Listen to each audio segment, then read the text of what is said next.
Hello guys, আসসালামু আলাইকুম। সবাই কেমন আছেন? আশা করি সবাই ভালো আছেন। আজকে আমি কথা বলবো আরু আর শুভকে নিয়ে।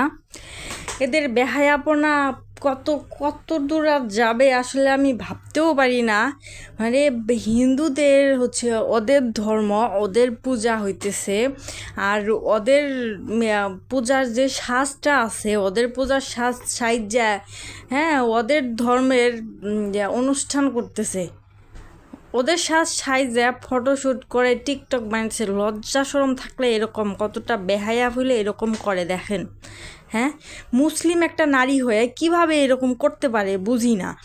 যেই মেয়ে আসলেই করবে না কেন, এদের লজ্জা শরম আছে, যেই মেয়ে এরকম একটা স্বাস্থ্য শরীর নিয়ে, এত মোটা কাটা শরীরটা নিয়ে, হ্যাঁ, ওয়েস্টার্ন ড্রেস পরে ঘুরে বেড়ায়, কীরকম মোটা মোটা পা, শরীর সব দেখা যেতেছে, বোঝা যেতেছে আকৃতি, কতটা খারাপ লাগতেছে। আমার মনে হয় কি, আয়নায় যদি ওই ড্রেসগুলো পরে যদি নিজেকে আয়নায় দেখতো, হয়তো বা কখনো আর এইসব ড্রেস পরতো না। ঠিক আছে, ওইসব ড্রেস পইরা আয়নায় জীবনে দেখে নাই, এই জন্য ওইসব ড্রেস পইরা মানুষের মধ্যে ঘুরে বেড়ায়। বুকে তো ওড়না নাই, কি বাজে দেখা যায়। তারপরেও ওদের কেমন কেমন দেখা যায়, চিন্তাও করে না যে এরকম দেখা যায়, আমি এগুলো পোশাক পরে কিভাবে বাইরে বের হই। আবার এখন পূজার দিন আসছে, পূজার রীতিনীতির মতো, ওদের ধর্মের মতো ওদের সাজগুজ সাইজে ঘুরে বেড়াইতেছে ঢ্যাং ঢ্যাং করে।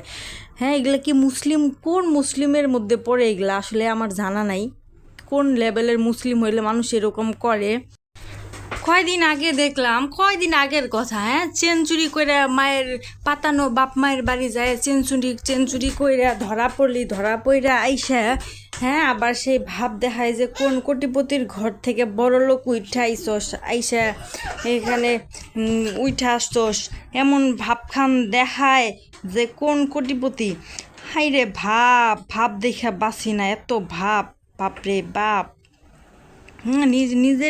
নিজের কি মনে করে আমি বুঝি না, নিজের কি ভাবে। হ্যাঁ, সেঞ্চুরি করছস কয়দিন আগে, এগুলা কি মানে মনে হয় লজ্জা সরম নাই? লজ্জা সরম থাকলে হয়তো বা মনে থাকতো, লজ্জা সরম নাই, ওই জন্য মনে হয় মনেও নাই।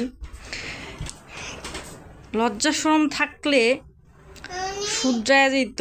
এরকম আইসা দিন দিন বেহায়া ড্রেস, বেহায়া মানে চলাফেরা করতো না। ওর পুরুষটাই কেমন, হ্যাঁ, ওর স্বামী যে সহেল আছে হেই বা কেমন, বউরে এইসব টাইট টুইট জামা পরাইয়া, পূজার দিন আইসে, পূজার ড্রেস পরাইয়া ঘুরে বেড়াইতেছে। এগুলা কেমন স্বামীর মধ্যে পড়ে। ব্যবসা করার জন্য মানুষ কি না করে।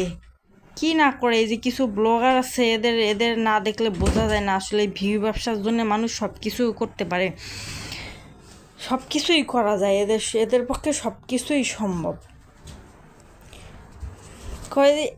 মায়ে না বাপে মরে গেছে, তারপরও কোনো অনুশোচনা নাই, কোনো এরকম কোনো ইয়াও নাই ভিতরে যে মরে গেছে একটু নামাজ পড়ি দোয়া করি, মনে হয় না যে কোনো দিন এরকম করে কিছু।